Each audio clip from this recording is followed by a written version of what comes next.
নমস্কার, আমার নতুন একটি ভিডিওতে তোমাদের সবাইকে স্বাগত জানাই। আজকে আমি তোমাদের সাথে একটি নিরামিষ পনিরের রেসিপি শেয়ার করব। এটা তৈরি করতে সময় যেমন কম লাগে, মশলাও সেরকম খুব কম লাগে।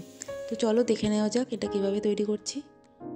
প্রথমে আমি পনিরগুলোকে চৌকো করে কেটে নিয়ে লবণ আর হলুদ মাখিয়ে রেখে দেবো। এরপর কড়াইয়ে সর্ষের তেল গরম করে তার মধ্যে ডুমো ডুমো করে কেটে রাখা আলুগুলো দিয়ে ভালো করে ভেজে নেব। আমি একটু এখানে ঢাকা দিয়ে ভাজবো, যাতে ভাজতে ভাজতে আলুটা হালকা সেদ্ধ হয়ে যায়। আলুগুলো এখানে খুব লাল করে ভাজবো না, একটু হালকা হালকা লাল হবে আর তখন এগুলোকে তুলে নেব।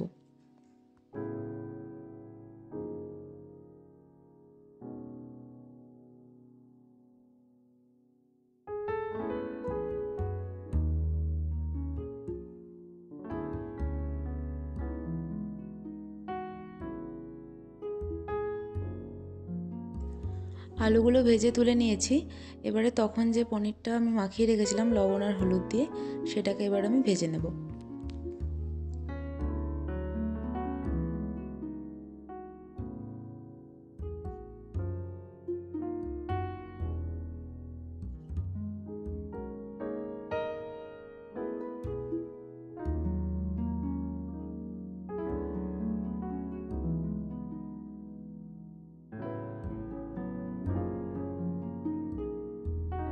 পনিরগুলো ভাজা হয়ে গেছে, এবারে এটাকে আমি একটা বাটির মধ্যে তুলে রেখে দেব।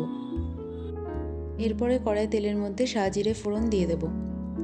আমি আগে থেকে টমেটো, আদা, লঙ্কা পেস্ট করে রেখেছিলাম। ওই পেস্টের মধ্যে এবার আমি 1 চামচ মতো হলুদ গুঁড়ো অ্যাড করব, দিয়ে গোটা মিশ্রণটা ওই তেলের মধ্যে দিয়ে দেব।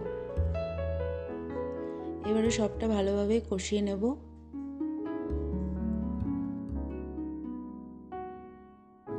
এবার এর মধ্যে স্বাদমতো লবণ আর অল্প একটু চিনি অ্যাড করে দেব। সব দিয়ে ভালোভাবে এবার কষিয়ে নেব যতক্ষণ না তেল ছেড়ে আসে। মশলা কষানো হয়ে গেলে এর মধ্যে ভেজে রাখা আলুগুলো দিয়ে আর একটু ভালোভাবে কষিয়ে নেব সবটা।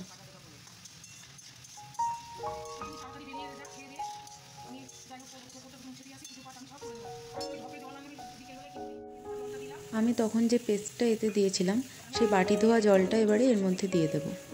এর সাথে আরেকটু জল আমি অ্যাড করব। ঝোলটা ফোটার জন্য একটু ঢাকা দিয়ে রেখেছিলাম।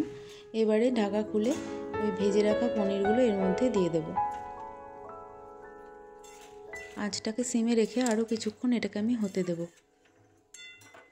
5 মিনিট পর ঢাকা খুলে ওপর থেকে অল্প একটু গরম মশলা ছড়িয়ে দিলেই একদম তৈরি অল্প মশলায় নিরামিষ পনিরের রেসিপি।